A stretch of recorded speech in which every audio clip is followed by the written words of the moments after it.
on, everybody? Welcome to the East Coast Red and Gold podcast. I'm Niners Jess, along with Ty Alston, Maddie B, and your girl Bex. We are all here. What's going on, Faithful? Here. What's going on? Happy Wednesday to everyone. Yeah. Yes, it is Wednesday, Usual. November 27th, the day before Thanksgiving. Hope you guys are doing well. Before we bring on the coach, let's talk a little bit about the game. Not I feeling have so good, many Jess. questions. I have so many questions. So many questions. But one bigger than any of them. Just the one.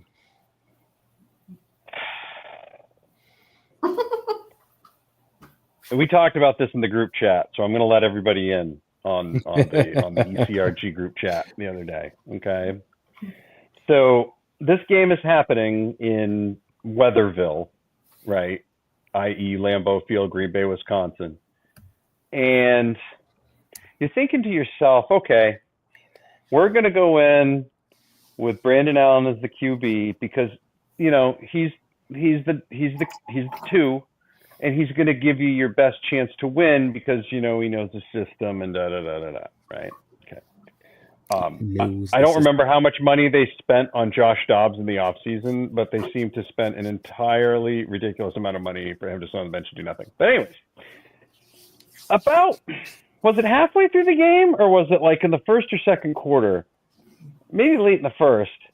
All of a sudden, Tom Rinaldi comes popping up, and he's like, hey, ever tell you about that time Brandon Allen was playing with a splint on his non-throwing hand because he broke his finger 2 weeks ago? Gang, refresh my memory. Did you see that on an injury report anywhere? Because I went back and looked at a few injury reports, and I saw nil on that. Okay, so that's going to be a nice little hefty fine. Okay. And you also have another quarterback there who knows the system, has been there all year, who you spent $4.5 to $6.5 million on. I can't, like I said, I don't remember how much he spent. I don't care if it was like league minimum. He's an athletic quarterback with two working hands, okay? And fun fact, what happens in that game? Oh, fumble because he can't hold on to the ball. What are we doing? What? I love Kyle like the brother I never had, but holy shit, that is the dumbest decision I've ever seen. And then to absolutely like blow it off at the end, like, oh, he was healthy. Yes, he was healthy, but you had somebody else healthier. Is Brandon Allen that much better in this system than Josh Dobbs? I highly, highly doubt it. Like, to me, that's not giving that team the best chance to win the other day. And if you're not doing that, then everything else that happened the other day absolutely is deserved and falls into place off of that. Because to me, that's exactly what happened. Like, I have racked my brain to think of this one, and I can't. I am floored. You're going to Green Bay, Wisconsin in November with a quarterback with 8 working fingers. I'm out. I can't. I just cannot. I can't. All right, so let's see what the coach has to say. Yeah. After Maddie's hot take, yeah. About starting Brandon Allen. What's up, Coach? How you doing? How's everybody doing? I'm doing pretty good. Out of the frying pan, into the fire. Just got finished logging off of Teams. So any of my teams, everybody knows about that Teams life. So P-Teams SD. Yes, I think that's what we call it. Yeah. Yeah, so I'm just kind of getting my holidays started. So I'm glad to be talking about the Niners. Man, I agree. You know, for context, while you were speaking, this is going to hurt you. But if you look at the overall base salary for the 49ers this year, Brandon Allen is at 1.2 and Josh Dobbs is at 1.7. So this is even more genius. Thank you for just affirming that point, counselor. No, I appreciate it. So even if you want to like take it down to like the fiscal level, it literally does not make sense down to the numbers why Josh Dobbs isn't starting. So I mean, we could from my perspective, we could look at that and say, oh, you're being a Monday morning quarterback, even though I completely agree with you. But what really kind of sticks in my craw, so to speak, that really throws me off is just we don't look like ourselves from some of like the base things that we do from a week in and week out basis, right? I call the games, and I've been calling them every week. And one thing that I always kind of pay attention to are the teams that know us, right? Like the Vikings, the Packers, right? They run our offense. There's a lot of crossover there. We have a lot of old, we have a lot of old staff and a lot of old members that are on those coaching staffs. And I got to tell you, what really kind of stuck out to me is watching the way the Packers offense was being ran. I mean, the ingenuity and the run fits. I was calling the game and there was just actual action. There were actions that they were doing on offense that I was getting tongue tied because I hadn't called that stuff all season. I hadn't seen it, and that's what's kind of sticking out to me is that, when we were kind of, at the cusp of the league and really just one of the best teams out there, you kind of felt like that we were there in all facets, like process, having good wrinkles that, Kyle foreshadowed throughout the season, having players where it used to be a time where Jeff Wilson Jr. was somebody who was like brought on to us in the playoffs or like near the end of the year. And I remember those times saying like, damn, that is such a good idea, Kyle, that you paced him out. Right. And this is along the seasons where we just thought we knew the best way how to utilize not only the offense, but personnel. And now we're getting to the point where we're begging for Jordan Mason to get on the field. I mean, Jesus, 1 carry for 16 yards. And then you get so embarrassed about the performance that you throw him in for garbage time for an extra 4 carries just to kill that. And that still didn't even matter. You go over 3 games, he's got 7 carries, and he's still averaging over 5 yards a carry. Before he was here, before Christian McCaffrey came here, Jordan Mason wasn't just keeping us afloat. He was the team. He was leading the league in rushing, right? Yep. The league, not the team, the league. The league. Just to point that out.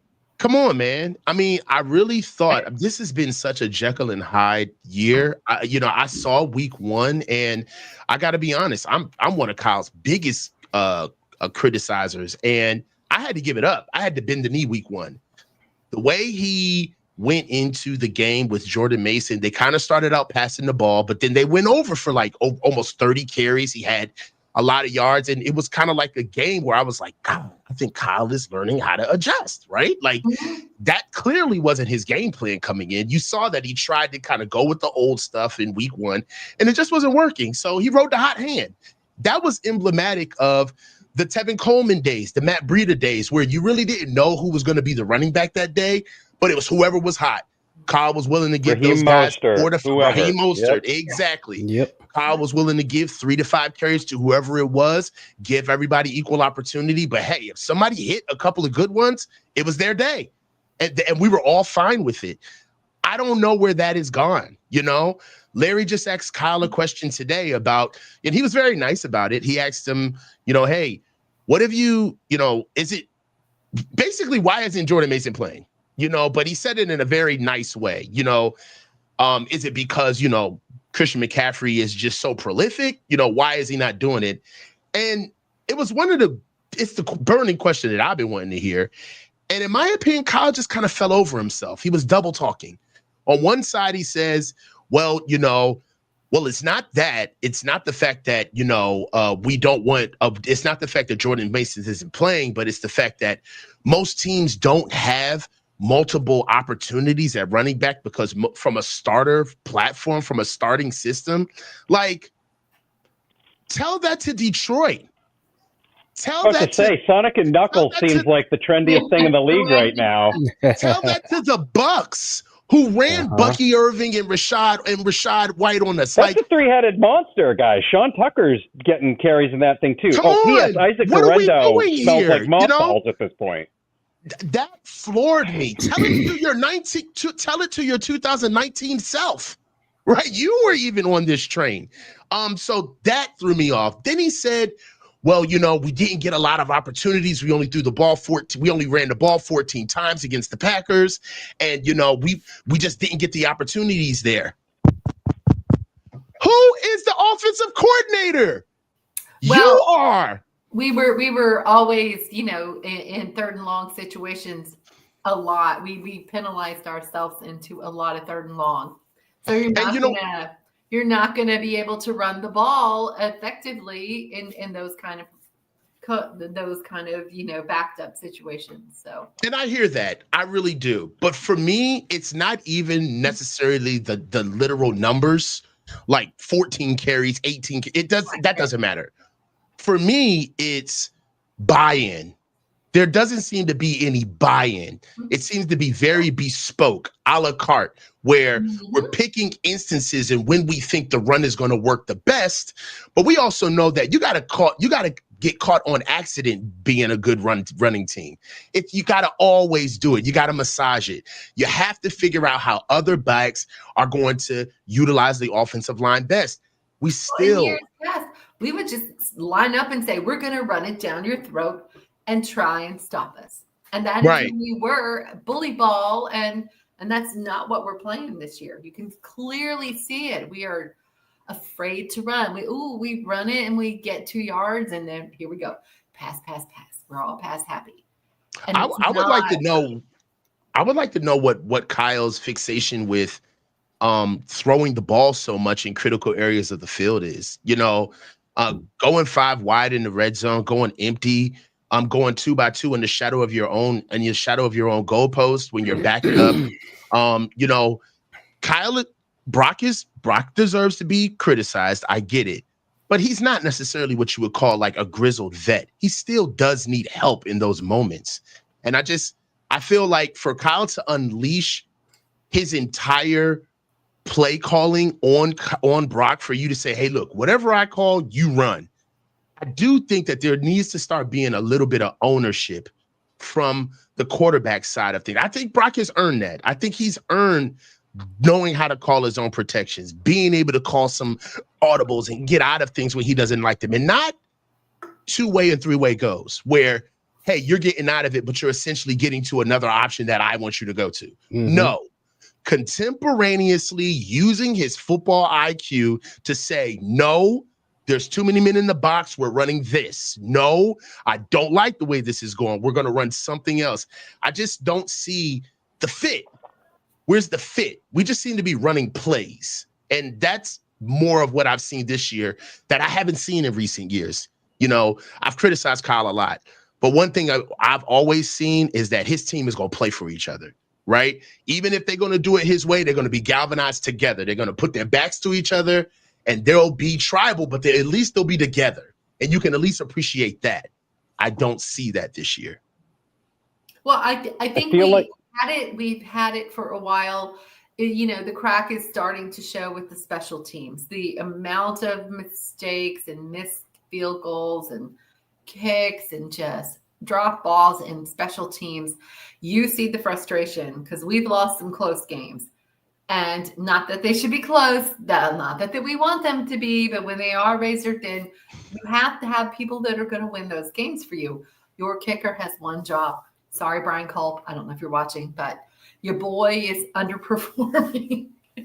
And, you know, that's his job. He made that winning kick, though. He did his job. He did his job. Well, he did. You can't criticize him if he did his job. Well, once in a while he's doing his job, and sometimes he's not doing his job, or he's doing his job at 50%. 50% is not a passing grade. If you miss half, that's 20%. What's that? What then? With 50% is bad. What's 20%? Well, exactly. So I mean, so if you think it like we got graded in school, he's got a failing grade. You know, like come on. And this so do the Avengers. Acceptable, passable. You're not passing go. You're not collecting $200. Go straight to jail. I mean, come on. I think they need a break. They seem tired. You look at and not tired from a physical standpoint, but mentally, they're not on the special teams is an effort element of the game, in my opinion. You know, there's specialists, right? You have kickers, you need your punter, snapper, holder, returner, you need all of that. But for the most part, special teams is comprised of effort guys who are going to be the blue collar workmen of the team. They're basically comprised of backups, third string guys that are going to play. You're starting to see like they want to try and do something good because they want to level themselves up a little bit more and earn a spot, if not on your team, somebody else's next year. Agreed. I mean, come on. I mean, even Jordan Mason muffed. like you have been like the greatest dude we had all year, and then you get out there to catch and you freaking fumble and have to like pat it out of the bounds. Come on, what's happening? Who's hating on Fred Warner? Ain't nobody even mentioned Fred Warner. Who said anything about Fred? No one even what mentioned is going Fred on Warner. here? He's starting stuff.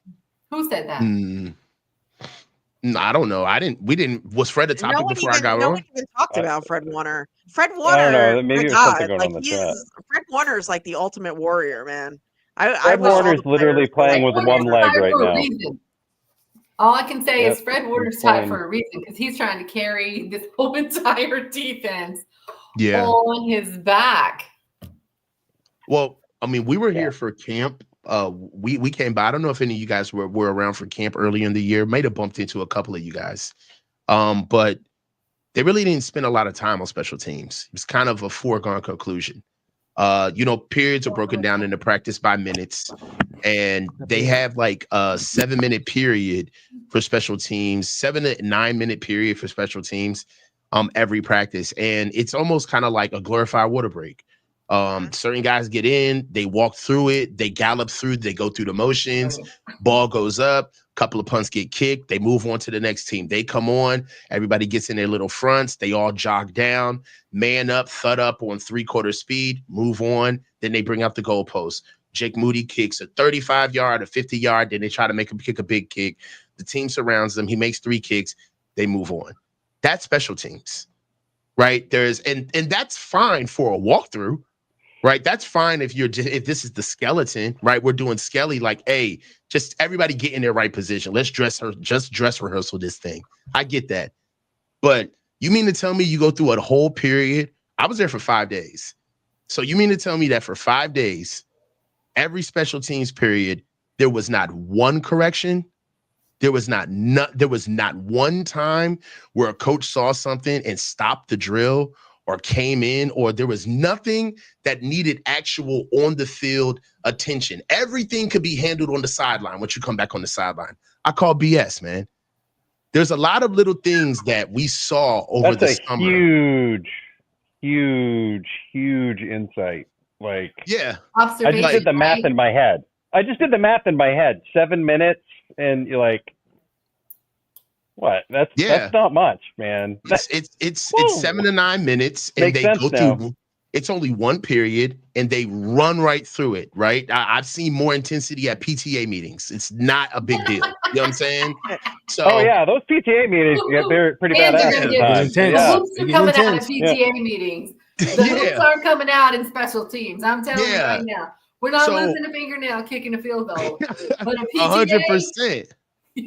Right. So those are like things that we called on in the summer that we weren't happy to report these things, right? Because we got a little bit of a stamp on ourselves for being little rebel rousers. We get it, but you got to call it like you see it. You see what I'm saying? And those are some of the things that we saw in camp where we were nudging each other and kind of saying like, man, this don't look up to snuff.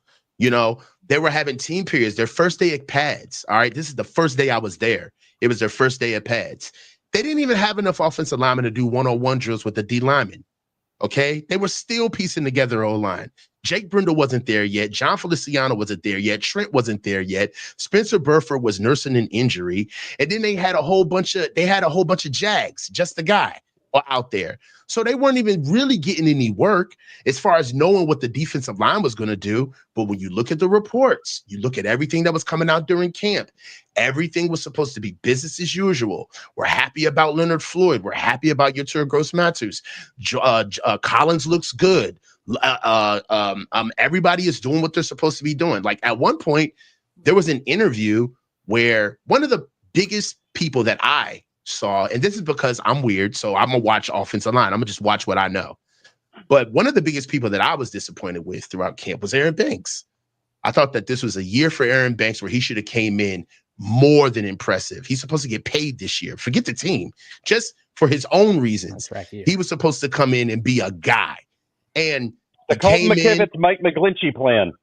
Come on, man. He was he was noticeably out of shape, huffing and puffing after each rep, coming in and out, always needing water, getting beat routinely by Javon Hargraves. Now, foresee it. Suffice it for me to say, we know that Javon Hargraves is not one of our blood babies. All right. He's a transplant. We picked him up off the street. All right. But we know that Javon Hargraves is not supposed to be beating nobody up in the run game where he himself struggles in the run game. So when Aaron Banks is coming out saying, man, Javon Hargraves is just a load, you know, he's just way too much to handle. I'm over here looking at this like, that's not a flex. That's not something you should be happy about talking about. So I just feel I want to shoot them bail because they've played so much football in 3 years, right? Yeah. That the average team has not played this many games. And they got a little bit of a break last year by being historically healthy. That's another thing that went under the radar. The Niners weren't just okay. We were pretty much healthy through the whole slate, which is rare. Okay. So now that we're kind of regressing back to the mean with the injuries, with guys kind of being in and out, Trent is missing his annual 3 games. Okay. We got to worry about how we're going to move forward without BA. Things are a little bit different because I think that Kyle is being tested on how good of a coach he really is. In my opinion, the mark of a great coach is to see what you can do when you are bereft of your regular weapons, when you don't have everything, when it's time for you to make the best out of this team, right? Mike Tomlin, hella high water. They get it done with Kenny Pickett. They get it done with Russ. They get it done with anybody. They just throw somebody in there and they're going to churn out a decent season. I feel like the playoffs is out. Super Bowl is out. We got to figure out if these last 6 games Kyle's worth keeping. Let's see him fight. I want to see him turn this into a 500 season where we could walk away from this thing and say, you know what? We had some bumps, we had some bruises, but they galvanized. They found their groove, and we have something to hold on to, and we got to trim some fat moving into next year. But if this shit completely just folds and they take their ball and go home, there ain't no Super Bowl because it wasn't in them to begin with. I want to see them fight now. Not when you can go to a Super Bowl and it's all glitz and glamour and you get to act like you won and be a champion when you ain't really won shit.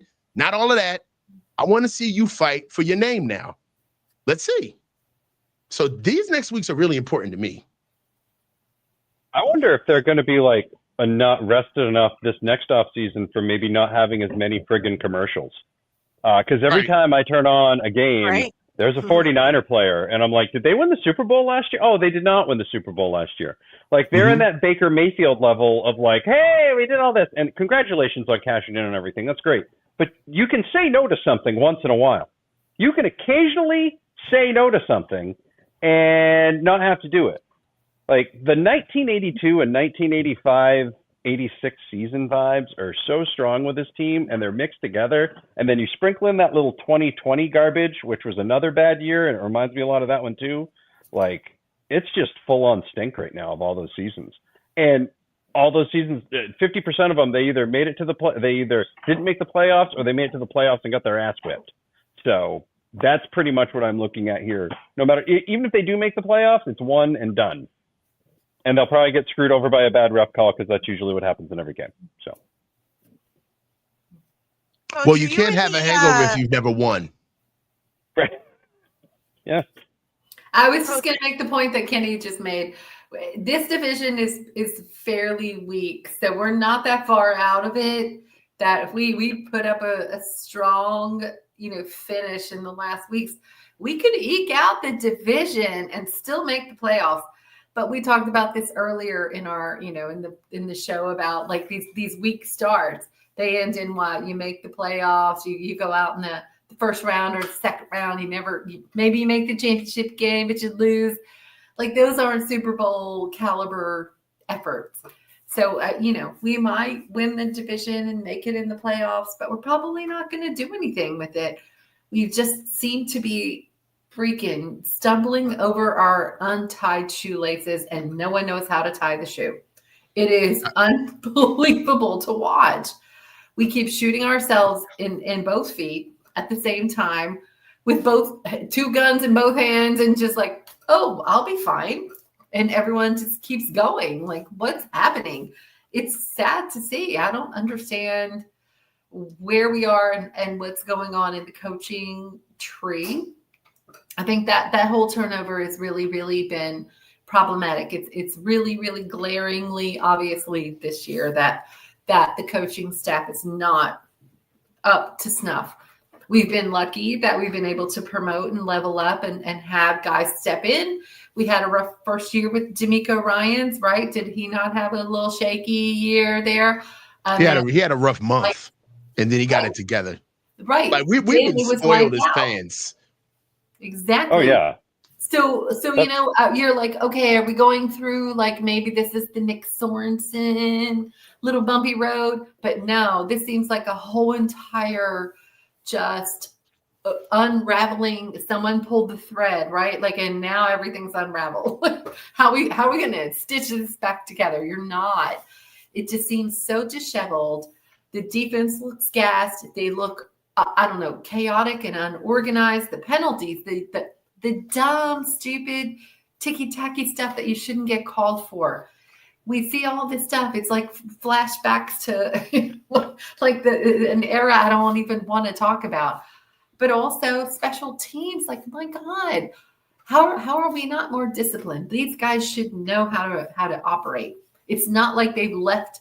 They've been, they left the building. They got like sucked up to Mars and off to some other planet. It's the same coach, the same people for the most part. Why are we losing all control and discipline? Like, Kyle looks like every day, he looks like a ravenous hyena who's ready to kill someone. Dude is aged like Obama did, man. Like he wants to in chew a leg the last off. couple of years. Like, he's that's aging exactly like a what it looks president like. for sure. 100%. Yeah, and if you look at it, I mean, if you think about it, just look at the context. Look at LaFleur. He doesn't look like he looks like the day they hired him. If the Packers game, he still looks young. Of course, they threw Rodgers out. He didn't have to deal with that. Yeah, I mean, so I have a question for the panel. When do you think, if they do, players and coaches alike start making business decisions? When do they start pulling out the black trash bags? Can I tell you? I feel like they already have. I honestly feel like I feel like some of them have, not all of them. There's and I'm sure they're in the locker room talking the talk or whatever. But you can tell in some situations that things just don't seem right. They don't seem synced. Like, I'll ask you this just as a counterpoint. What was their best win out of the 5? Bucks. Cowboys win. I feel like we came out and we looked lights out against the Jets in week 1. Everybody was like, well, here come the Niners. They are right back picking up where they left off. Yeah, I'd say the Jets. It seemed like a slam dunk. Don't you think even in our wins, it's like at the end of it, we come back, it's like, can they play 4 quarters of good football, right? Like, if they haven't played 4 quarters all season. We've been not from week 1. Not even in the wins. But, like, not even 3.5. But again, we in the summer, when they turned down inter squad practices with the Saints, we saw it. That was a bad sign. Yeah, that was such a bad look. I was when I saw that, I said, all right, well, you know what? That's why I was so adamant. I think at the time I was on Larry's channel and I was getting blasted for putting so much onus into the preseason. But like, I had just lost it, and I said, well, do you guys understand that we turned down practice for the Saints?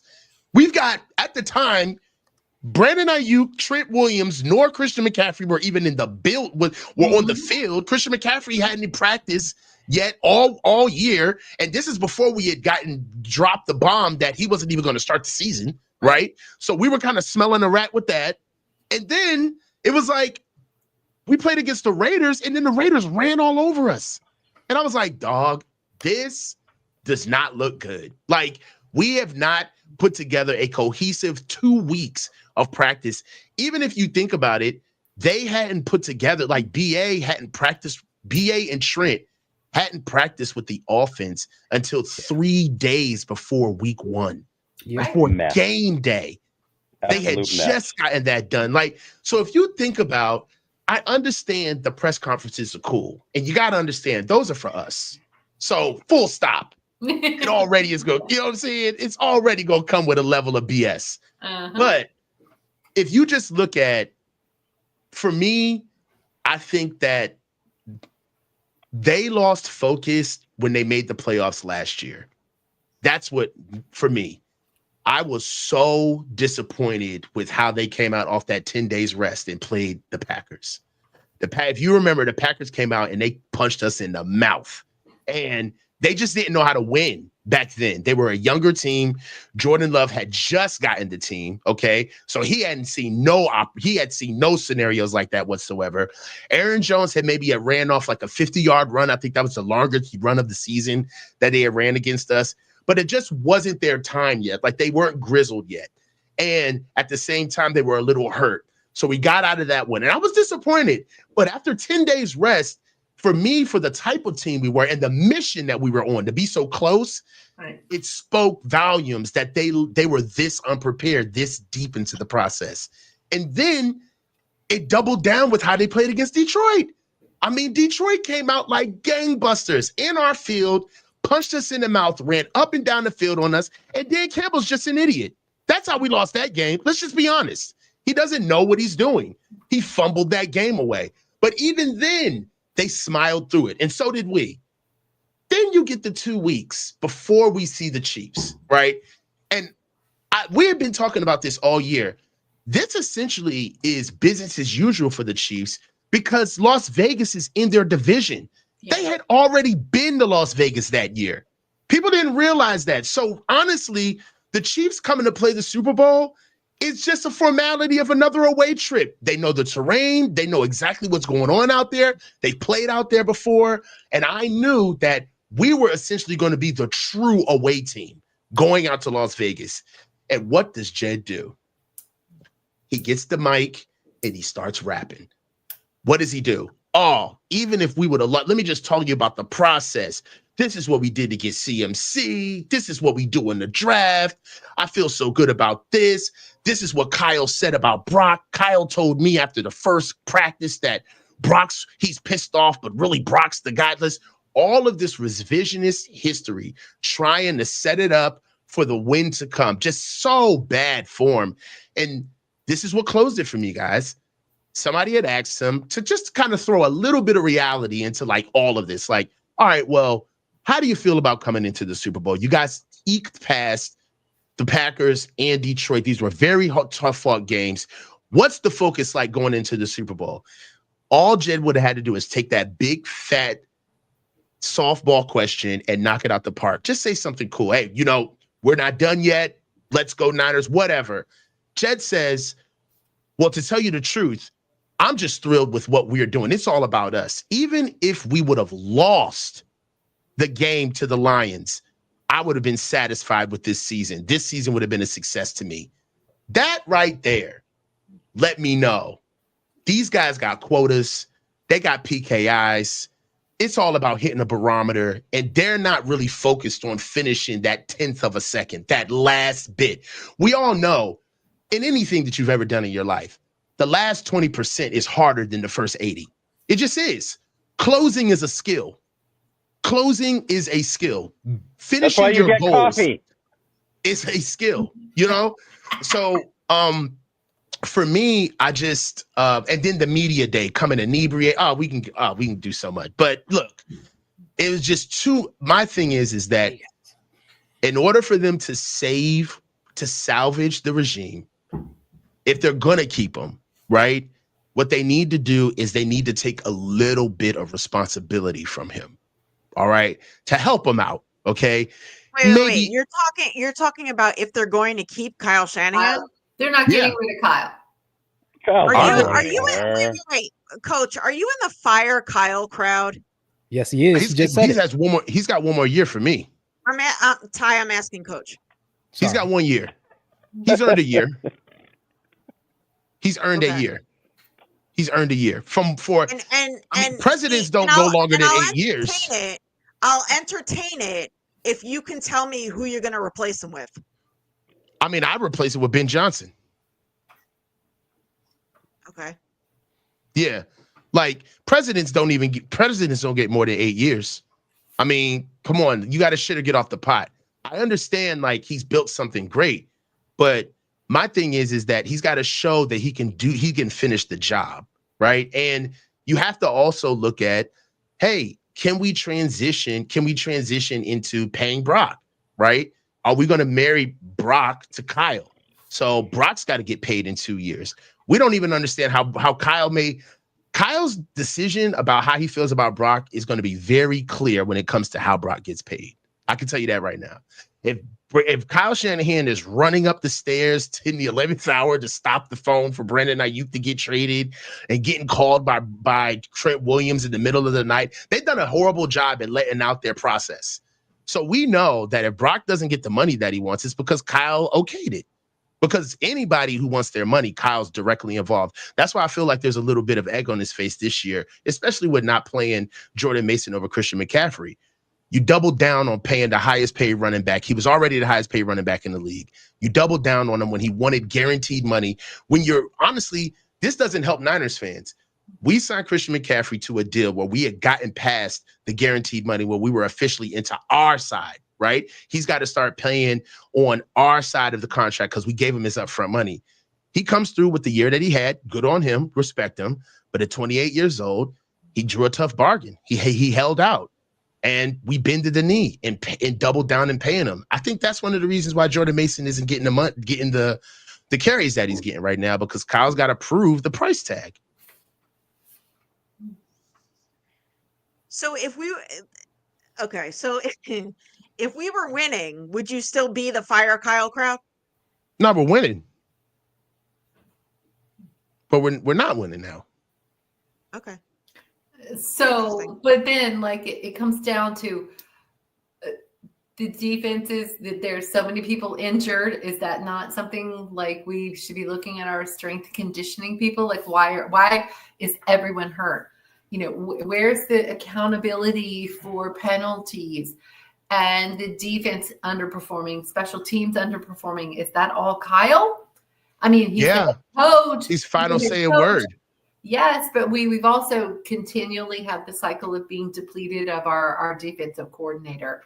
So how many times can we like have this attrition happen to us before it really starts to bite us in the ass, which is what I think we're seeing this season, until we have to like go out and instead of like, let's promote multiple people and try not to take it outside the system or our team, until we have to like go poach someone.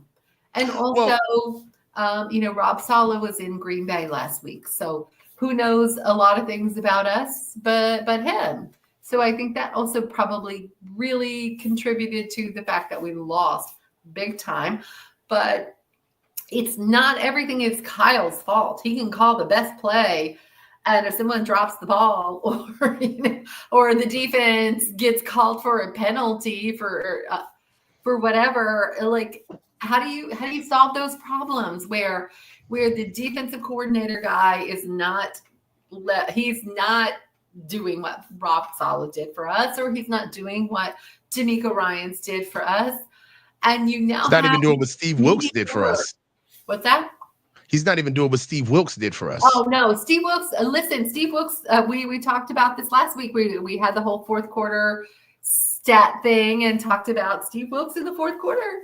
Our boys did not lose games in the fourth quarter. We held on nicely, and we're not doing that this year. And so the drop off is stark and clear, and we see this differential that's losing us games. The close ones are being lost in the fourth quarter, and some of them in the last 2 minutes of the fourth quarter.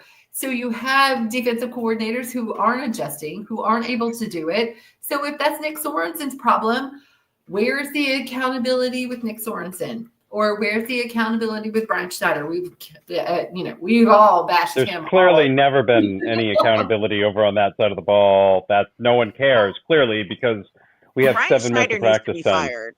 But how Yeah, is that? You can't lay that all at Kyle Shanahan's feet. If the team collectively is not a fire mid-season and try to go out and hire someone, that's not all on Kyle. You can't say, well, you're the head coach and that's your problem.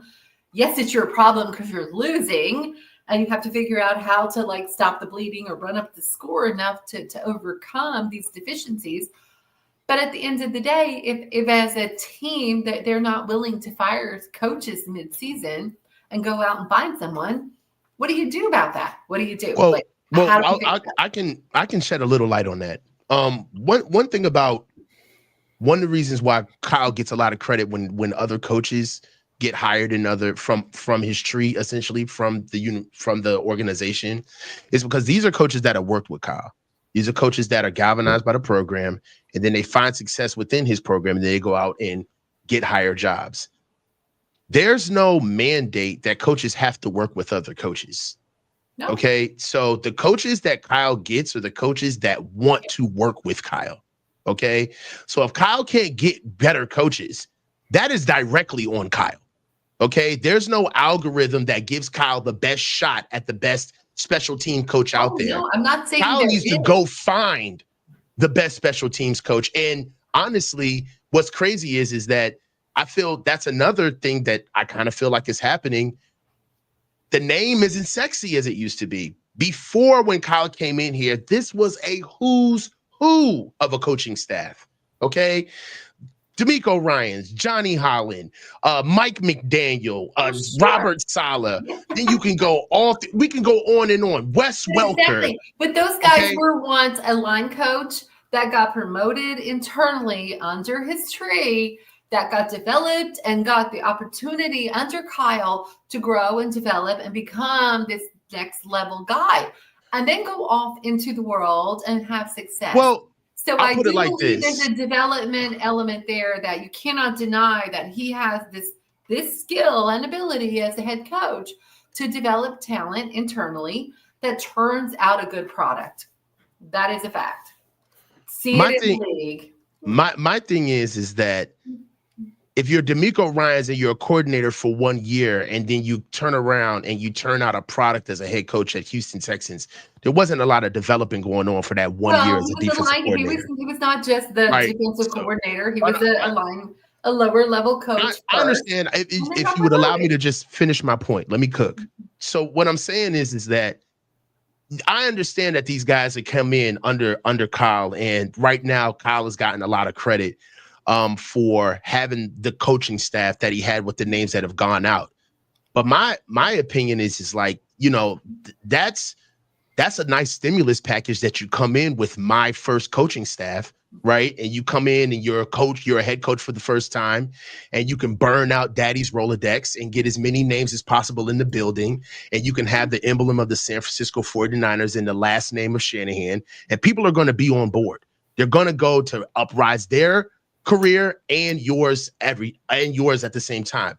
A rising tide rises all boats. Okay. 100%. My thing is that when you lose a D'Amico Ryans, when you lose a Robert Saleh, when you lose a Mike McDaniel, what are you replacing them with? What else are you bringing in the building that shows that the development that you said, because Kyle Shanahan developed D'Amico Ryans, he developed Robert Saleh. Well, go make another one. Go get another. Where's your next D'Amico? Where's the next guy that you got in the tuck that's supposed to be learning the wide nine because you're so galvanized around it? Where's that guy? Where's the next guy? Where's your next Mike McDaniel that's supposed to be at your bending knee, looking at your offense, learning exactly how you can do, and then he can give you a wrinkle like Mike McDaniel gave us Deebo Samuel in 2021, where he saved our season out of running back. Where are the people that we gave you so much credit for in the beginning that are now seemingly off into the league doing their own thing? Where are they now? Anthony Lynn ain't moving the needle. All right, Brian, I'm sorry. What's old boy from the Chargers that we just picked up? Well, but you know, exactly. to your point, That's what I was going to get to the next guy. What's the next guy from the Chargers? Yeah, I mean, Brandon Staley. Yeah, he's not moving the needle. People left with Adam Peters. People are moving around because they know they have cachet with the fact that they've already worked under the system. They can go and level up somewhere else too. I mean, I'm not saying he's the god of all gods of coaching geniuses, but he does put out a good product. It seems like all the time. So sometimes, you know, you hit, sometimes you don't. So how would you assess percentage with coaches going out into the world is working pretty well? I'm just saying, like, how would you assess Leonard Hankerson as the receivers coach then? How would you assess Leonard Hankerson as the receivers coach thus far? Deebo Samuel and Brandon Ayuk notwithstanding. How would you assess the tight ends coach that we seem to have nobody developed at tight end, nobody doing anything at tight end outside of George Kittle? You see what I'm saying? Like, when's the last time we've had a long? Hold on. I'm trying to build. I'm trying to build a context. I'm trying to build a context. The context is that ever since, hold on, that ever since we had the names that we know now, what has been developed under them? Is it the coaching or is it the player? Because we haven't found another George Kittle. We haven't found another Fred Warner. We haven't found another Deebo Samuel. We haven't found another Brandon Ayuk. Where is all of this development now? We have some Juwan Jennings. So it's not to say we haven't found some of these guys. We do have some very high caliber quality players, but there's just dysfunction. It's the turnover is, I don't think, allowing them to have the cohesiveness to give them a place and a space to really, really shine. He's got a year. You got to show me something, Kyle. He's got to, because it ain't just the wins and losses. It's the coach. This is why I'm bringing up this argument. It's the coaches. It's the coach. It's the development. It's the special teams. It's the being on top of games and game management. All of it is taking a dip. He's fine. He's the man. He's the final saying word. So you got to put it at his feet. There's a reason he asked Belichick to be the DC in the offseason. He did. Right? He asked him first. He gave him the right of first refusal, so he lost. A couple things that I've noticed about this team. One, they're the only team in the league with a 0-point differential. They have scored 260 points for. They have scored 260 points against. And while I continue to hear the amazing things about they're only one game back in the division, yeah, that's great, 100%. The problem is all the teams that they would need to, like, there's no chance of getting a wild card at this point. No. Because of their in-conference division, and the division thing is a whole thing. With the in-conference record is terrible too.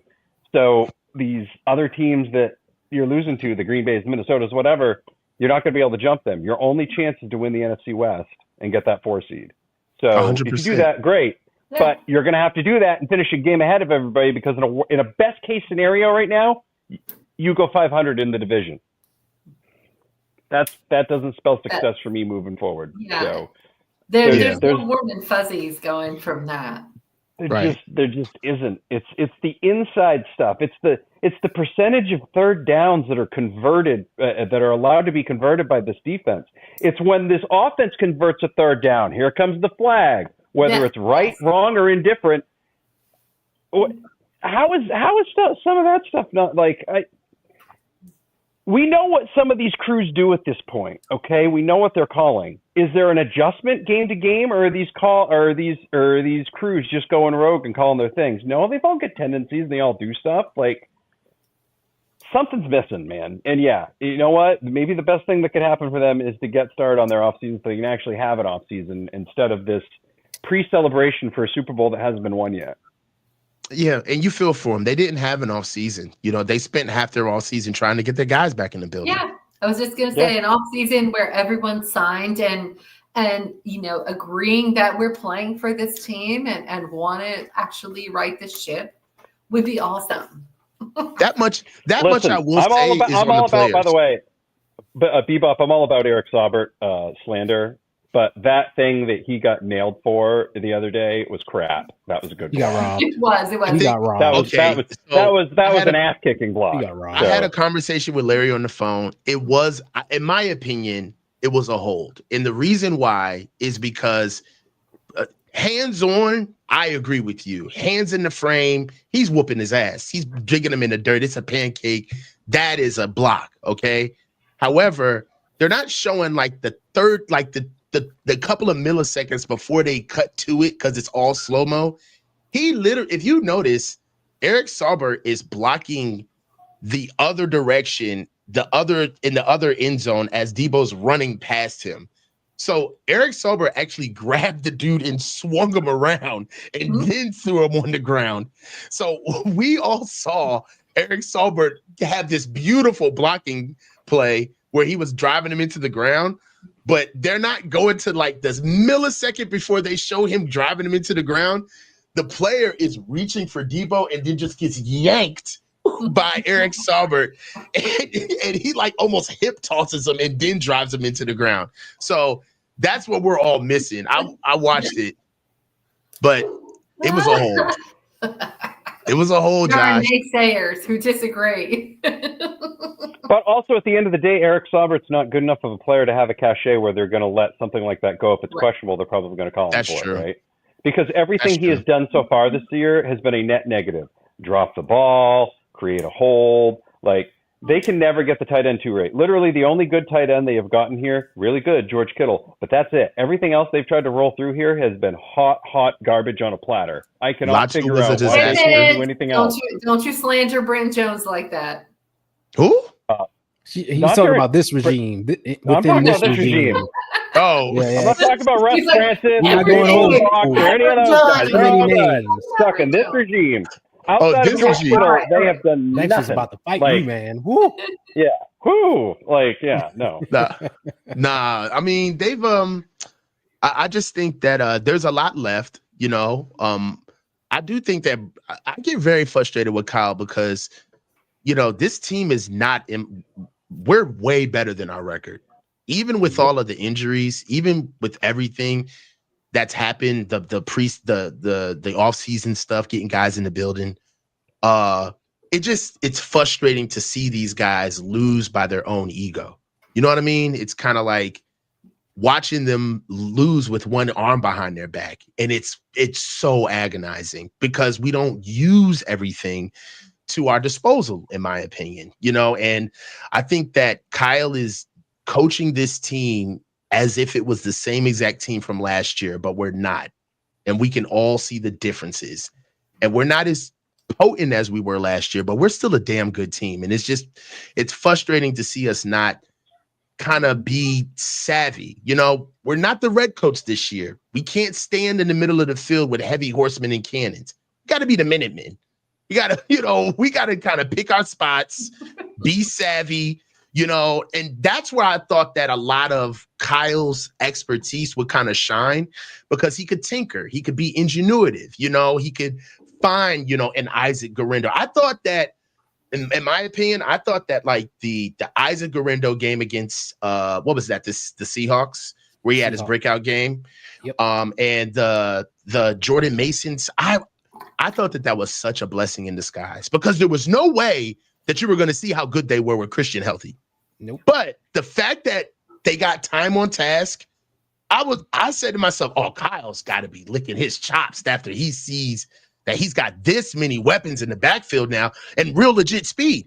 You know, we have not seen, I know Jacob Cowing is hurt, but Jacob Cowing is persona non grata. He's nowhere. And I think that there's something more going on with this team than just football.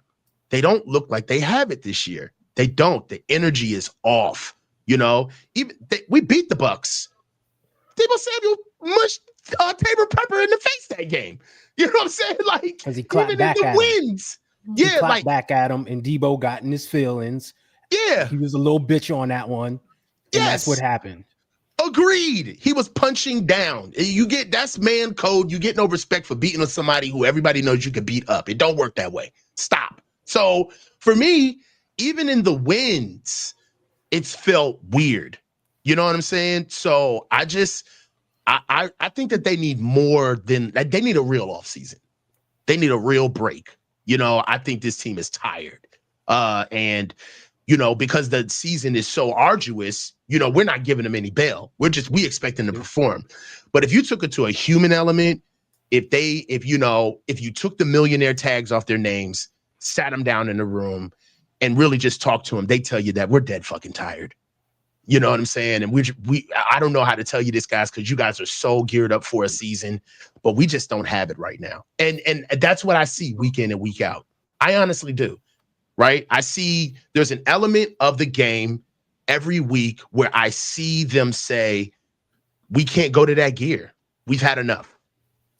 So they need a break. They're tired. I think we saw that in Nick Bosa's face. Like Yeah. that one flash to Nick Bosa, you know, he was hurt and he left the game or whatever, or didn't come back. But they just looked at his face and he was just so gassed. And then another shot of Fred Warner, exactly the same thing. It's like Fred Warner is so tired from trying to be the every freaking thing for the defense.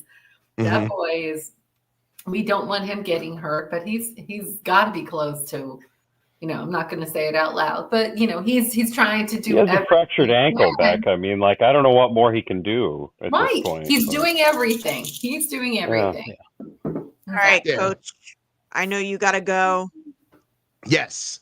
You guys, thank you so much for having me on. I enjoyed this conversation. I will not take as long as I did last time before I will come back. So just please hit me up again. I love the conversation.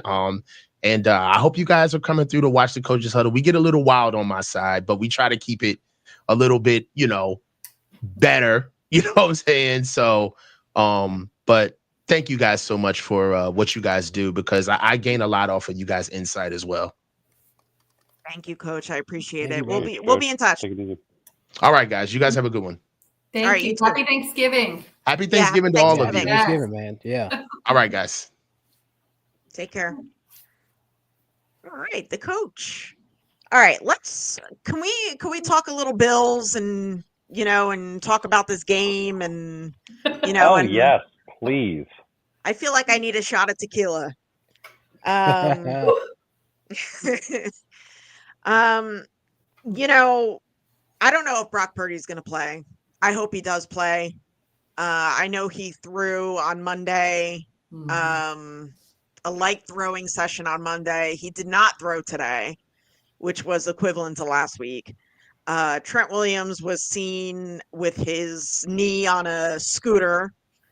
And they talked to Nick Bosa, and Nick said that he probably won't practice this week, but, you know, he may or may not go. Yes, we're playing the Bills. Yes, it's going to be cold. I can't, you know, everyone who's not from our area, the way they forecast the weather is like incredible to me. There's going to be a happy gloom and doom. Sir, that's 6 inches. It's what was that almost movie? like they just don't live on planet Earth. The Jake Oh Gyllenhaal my God. movie. The Day After Tomorrow. Yeah. That's how people are acting. Like the Earth is just going to freeze over. Yeah, like over if I see like one more like podcast or like talking head that's kind of like, oh my God, it's going to be so cold. Oh my God. And I'm like, really? Let's just start singing dirges in the parking lot. No, oh my God. Like I know it's going to be cold, and it's probably, you know, there's probably going to be elements and stuff like that. But you know what? Hey, it's football. These guys signed up for to play the game. Hello. You know, I mean, Josh Allen actually, you know, he's a California kid, and then he went over to Wyoming, and you know, and got to play in those elements, and now he learned to play in Buffalo. I mean, come on, give me a break with the cold weather bullshit already. All right. And the fire Kyle thing has got to stop. Yeah, this is not a fire thing. Like, the only thing I could ever possibly see happening is he decides to take a break because he's cooked with it and wants to go do something else. Like there are some similarities between here and the Andy Reid thing, but like I don't think that's at this point. Like everybody is so quick to jam that button every time something goes wrong with this team for any stretch of time. Folks, Jim Tom Sula, stretch of time, Chip meaning Kelly. we were in the Super Bowl last year and now we're not. Like Like, what is come the stretch on. of time that we have? Like I did not agree with the 1 year thing. But I mean, I'm sorry, but players get hurt. We've had a lot of injuries. Is that Kyle's fault? no, that's what I was trying to say too. Like we have some coaches we promoted from within, like we always have, and it's not working out. In some cases, those injuries, yes, because like if you're drafting guys that you know have histories of injuries, and that does happen sometimes. Right. And the thing with CMC, let me make one other point. The CMC point. I'm sorry, he overused CMC. That's why he was out for 9 games this year. There was no need to overuse CMC. There are other people on this offense, and ever since he got here in October of 2022, it's CMC needs 30 touches a game. Well, holy crap, are we stunned that he wore out? To me, that's causing an injury. Like, and again, I love Kyle like an older brother and would invite him to any family meal possible and thank him for all the memories he's created and don't want him going anywhere. But yeah, I can definitely see that because there's just too many times that I keep hearing these things. Tristan doesn't want to come out. Okay, so he wants to film 27 commercials in the offseason and miss 9 games. Okay, let's do that then. That seems fun. Oh, wait, it sucks because he looks terrible. Like, and the run game has since looked terrible, and they won't even put the guy in who is the leading rusher in the league. Or bring in a guy like Isaac Correndo who can run a 4.1 down the sidelines. They just don't because we got to keep using CMC because he's such a dynamic player. Like, come on! Like, that's the thing. Like, it seems like there's just certain stubbornness, and I'm going to do it this way, and that is it. And if you don't break that streak, you're going to end up like Dan Quinn in Atlanta. The running back thing is the number one thing that frustrates me. It might be the only big thing that frustrates me. And we talked about it a few weeks back. And, and I said my huge concern is that with him back, with CMC back, Isaac Correndo and Jordan Mason get put on the shelf. Yeah. And they're forgotten about. And sure enough, it's happened. And it just comes back to this old conversation that we've been having since 2022 of use someone else, spell him. You're the head coach. You can yank him off the field. You got these young bulls sitting behind him. If it's 3rd and 1, let one of them big backs lower their head and get upfield. It's not rocket science, right? Rest him. Coach mentioned how we're begging for Jordan Mason to get on the field. We were doing that last year. Yeah. Yeah, we were. I remember us going to the game, and talking about it, the opener, and we were like, "Get Jordan Mason on the field." But you're right, Tom. Yeah, you're right. If we even just put him out as a decoy CMC and have these guys out there, they have to account for him. Like we've been talking about it. Like if he's on the field, not everyone has to account for Christian McCaffrey. But that doesn't mean you can't have Jordan Mason on the field too. And now Debo's out there and you've got all these other people and it spreads the field and it gives us all kinds of options because you cannot deny Christian McCaffrey, but also now Jordan Mason can do a lot of beautiful things if he's got the ball in his hands. It's unbelievable that we're not like, what did he get? How many carries last week? Not a lot, like 5? 5. 6? Yeah. And I think three of them were late.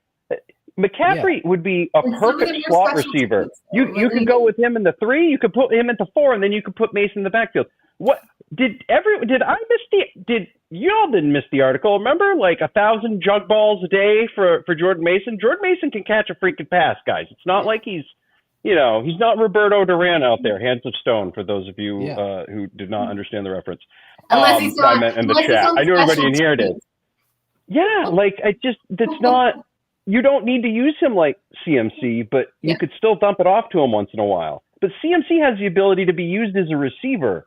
So you can do so many more things with him. And him running routes, he's going to stay a hell of a lot fresher than he is pounding into the line on third and a thing of dust. Will CMC be better next season? Yeah, but like, how long will he be better for until Kyle runs him into the ground again? A couple weeks? Hard to say. Yeah. It's wild that we're not, I don't know, that we're not. The fact that Detroit is making so much bread with Montgomery and Gibbs, and we are not going to use these other backs. We literally have the best running backs coach in the fucking league, and we can't get this figured out. That blows my mind. Well, that's what we used to do. We used to use our backs. Now hot we just hand. don't. Whoever's hot, right? Now we just I remember don't. that in Atlanta when he was the offensive coordinator there. If Yeah. it was, whether it was Tevin Coleman or who was the other back that they had? They had another guy there too. I cannot think of his. Whoever was hot, it didn't matter. There were 1A. Yep, I remember. And it's just like, now we're not doing that because we have CMC. We have him. He's so great. He's so good. Well, I agree. Right. Let's keep him for a little while. Let's keep him fresh, right? Just because But the also, Yankees had Mariano Rivera, they didn't pitch him 162 games a friggin' year. Mm-hmm. I don't know. I'm just Might not have blown out his rotator cuff. right. Yeah, these things. Yeah. Kyle will never get an OC, but what he does need is something along the lines of Mike McDaniel. He has not. It has not been the same since Mike McDaniel. He needs somebody with a fresh set of eyes. Yeah. Who reminds him to run the ball with different people. Here's the thing about that, and Coach talked about developing, assistant coaches. He was with Mike McDaniel for how many years? Right? Ages. They grew up together, right? Mm-hmm. So they had that long working relationship and had that trust and communication with each other. He's gone. You don't pick that up with someone else overnight. Now, he had Clint Kubiak there, and he knows Clint for a while. Okay, we'll do some things. Well, guess what happens? Picks up, Clint gets hired to be the OC in New Orleans. So here we go. He's got to start all over again. Mm-hmm. Hey, Clay, come on in. Let's work together on some offense and do some things. And if you saw in the preseason, Clay called the offense the entire preseason. It takes time to develop that relationship. It doesn't happen overnight, especially for a guy that's controlling like Kyle and knows what he wants. So, let's just take Clay for an example. This is his first year doing it. He's got to learn Kyle, learn the offense inside and out, learn what he likes, learn how to incorporate his own stuff and communicate with Kyle. That's going to take time. So is what can you do? You're starting from scratch. So I agree with you. He needs that guy, but that guy ain't going to come in like that unless it's his dad or like Mike McDaniels for some weird reason gets fired and comes back home. Mm-hmm. Yeah. So what do you guys see going into Buffalo? Pain. Yeah. If there's no Brock Purdy, look, if he's going to start Brandon Allen again, if he's going to go, yeah, I am. Shout out Mr. T. If they're just going to go ahead and start the guy with eight working fingers in freezing cold weather in the snow, there's absolutely no chance in hell of this game being won by us unless the Bills absolutely crap their pants on national television. And I am talking everywhere. It would have to be multiple turnovers. And that was the other thing, too, that kind of ripped me about last week's Packers game. They had at least two opportunities for interceptions. Nope. Yeah. Didn't get them. Fumbles on the ground. Nope. Didn't get it. Right? If you can create a bunch of turnovers and create a bunch of havoc and just run the ball 40, 50 times, Yes, but they're not going to do it. They're going to start Brandon Allen if Brock can't go, and it sounded more and more like Brock probably won't go. And they're going to start a guy with 8 working fingers in the cold of Buffalo. And I've seen this episode before, but I'm still going to drive there. I'm still going to sit in the snow. I'm not going anywhere. That stadium's coming off the list, and I am still going to go and have a good time. Hammer's Lot. Go to Hammer's Lot. There you go. All right. There you go. Hammer is a fun dude. Hammer's Lot. I can see it being like the Green Bay game. We're going in just underhanded, short, and it'll be interesting to see how short, because we had a bunch of injuries during the Green Bay game. So who's going to play, who isn't, I don't know. But it being a cold and weather element game, it could be a good time to just get back to fundamentals, get back to basics, and hopefully these guys can execute. I mean, as bad as the Green Bay game was, in the second half, we had an opportunity to get back into that game.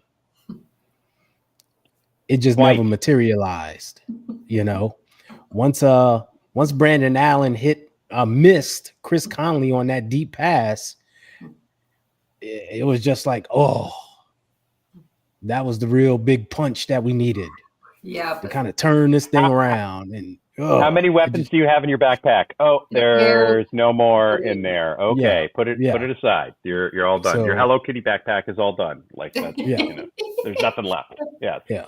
One thing, teams have been able to run on Buffalo a little bit, but you gotta use your backs, and you got to be consistent with it.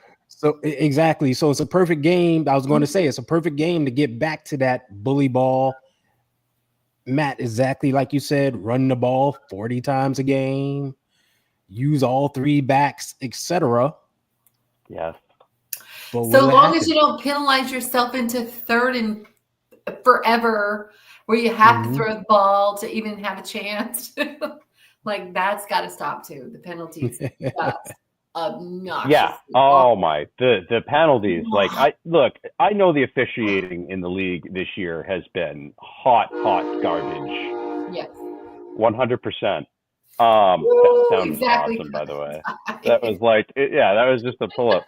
But like I said, whoever the crew is this week, figure out what their tendencies are and coach the hell out of it this week. And if they aren't listening, like, you know who's making business decisions and you know who's not coming back next year. So.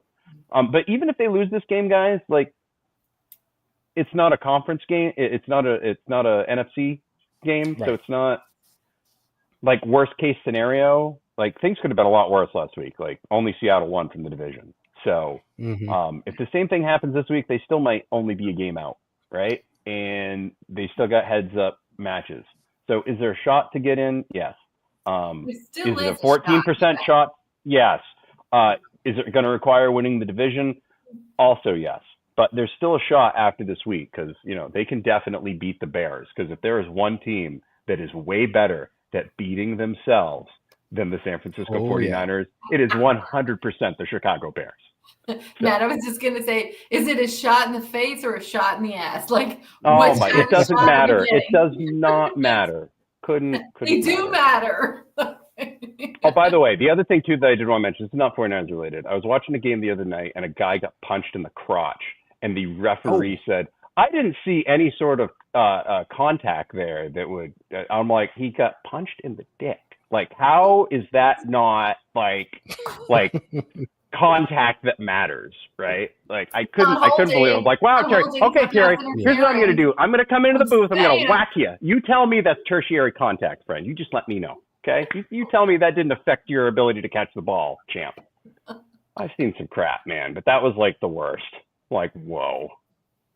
Well, if anyone needs 49ers gear, go to faithfulgear209.com. Made for the faithful by the faithful. And tomorrow's Black Friday, so good day to shop for loved ones. So yes, a hot spot to get some good stuff for Christmas. Yes, that's for sure.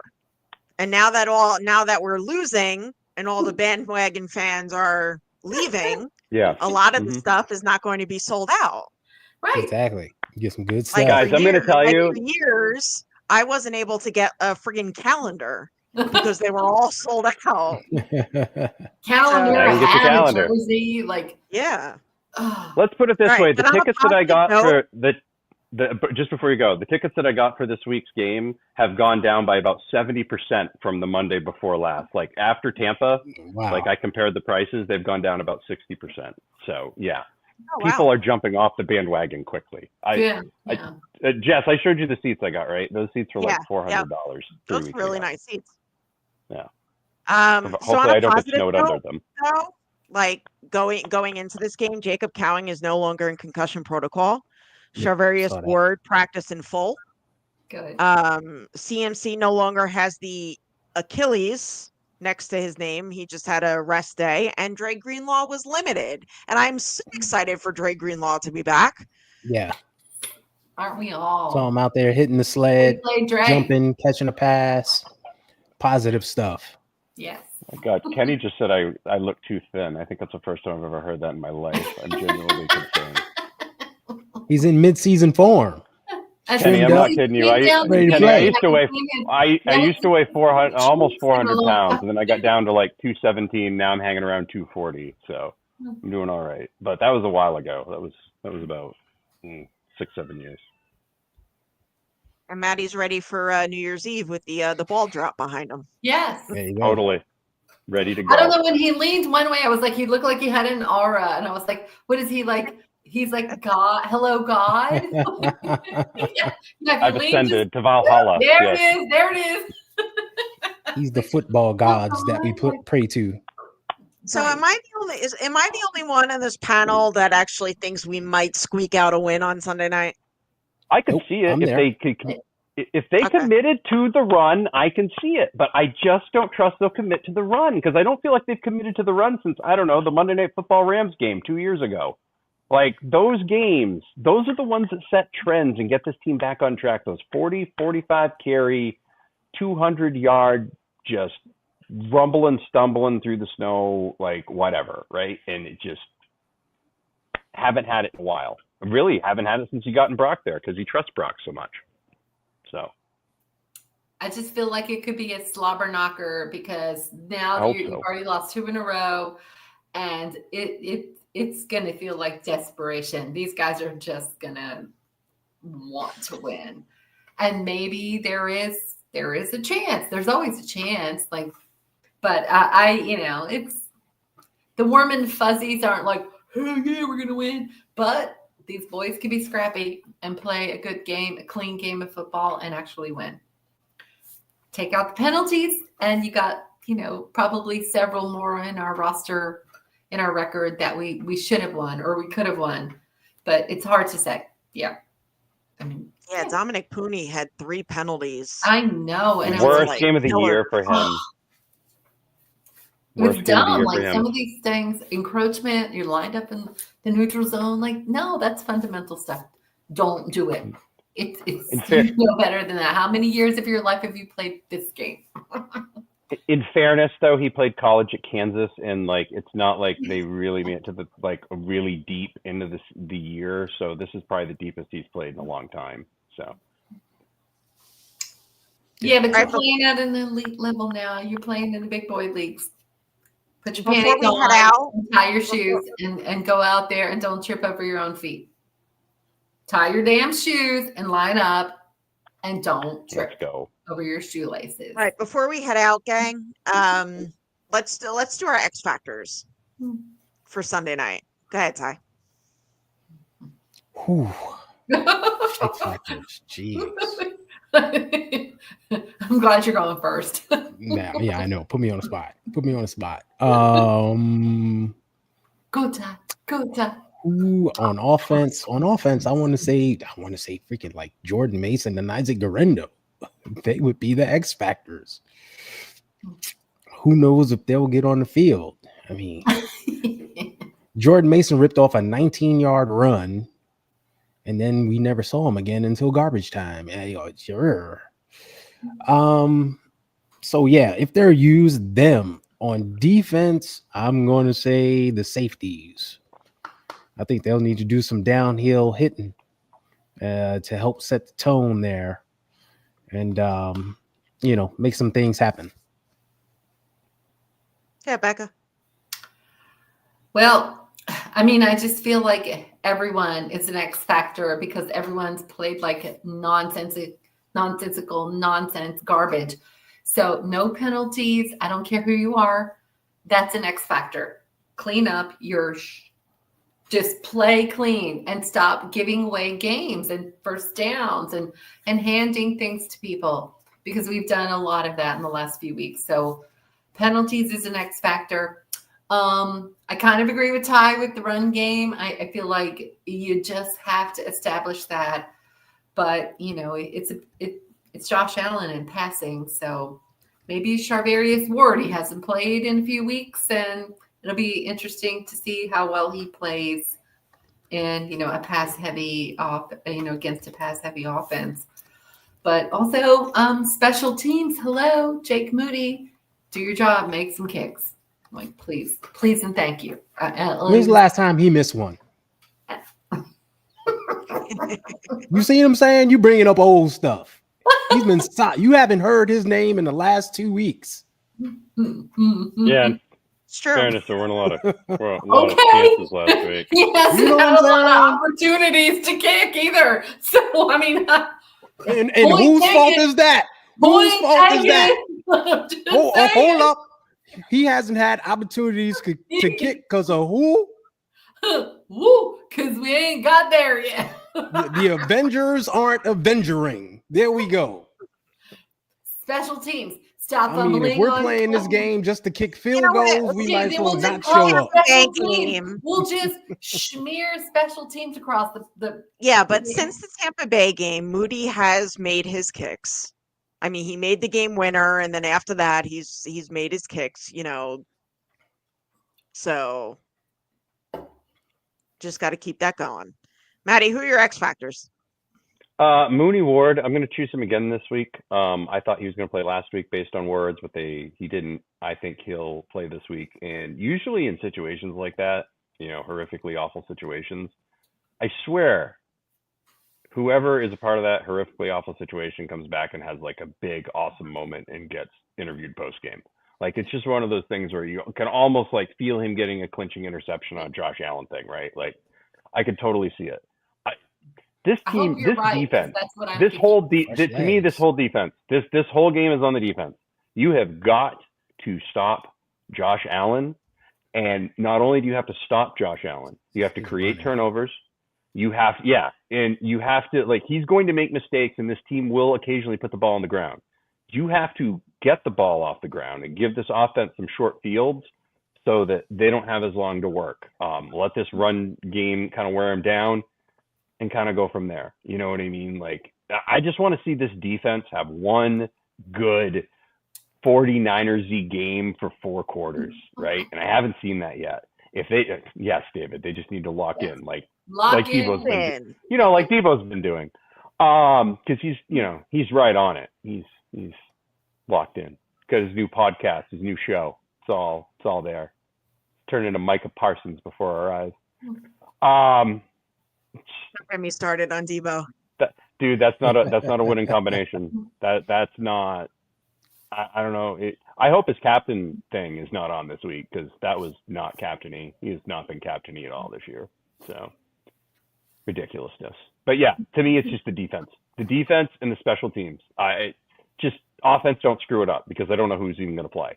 Just don't screw it up. I've seen this team win with backup quarterbacks before. It can be done. It's not like this is some impossible task.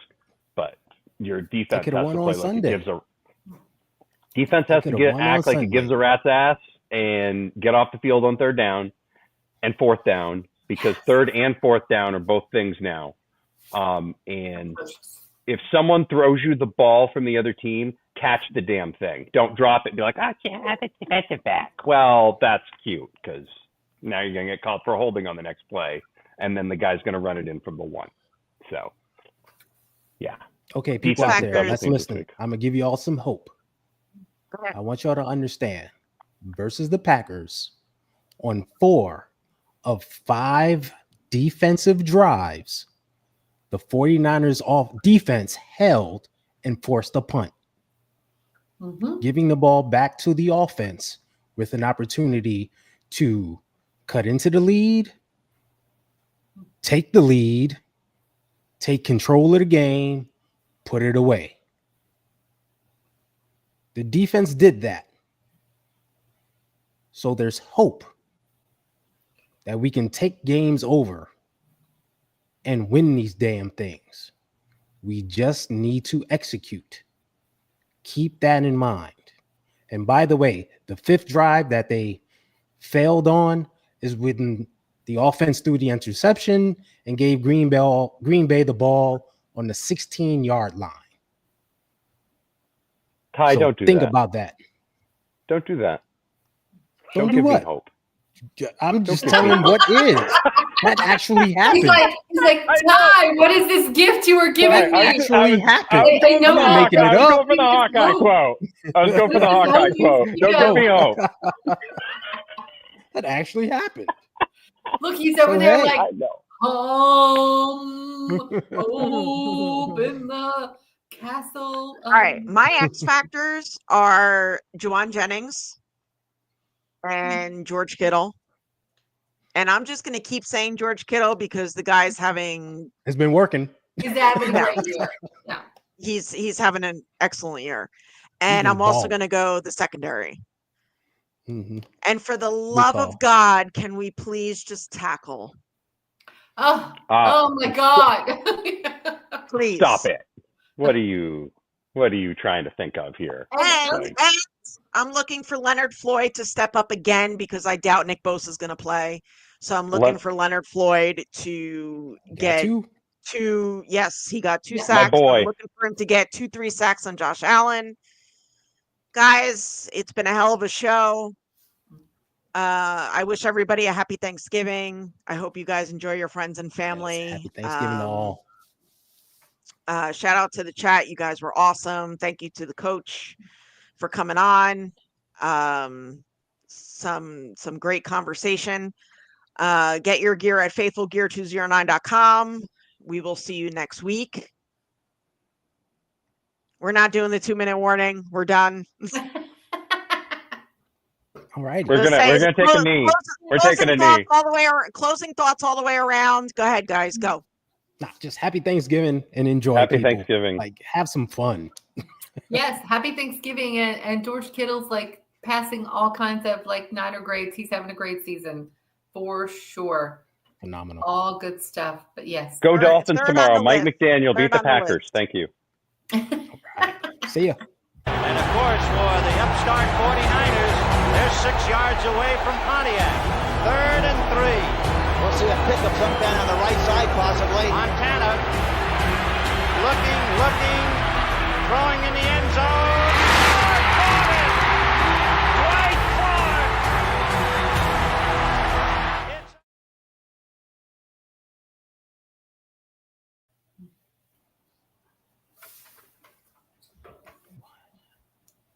And the fucking. And of course, for the upstart 49ers, they're 6 yards away from Pontiac.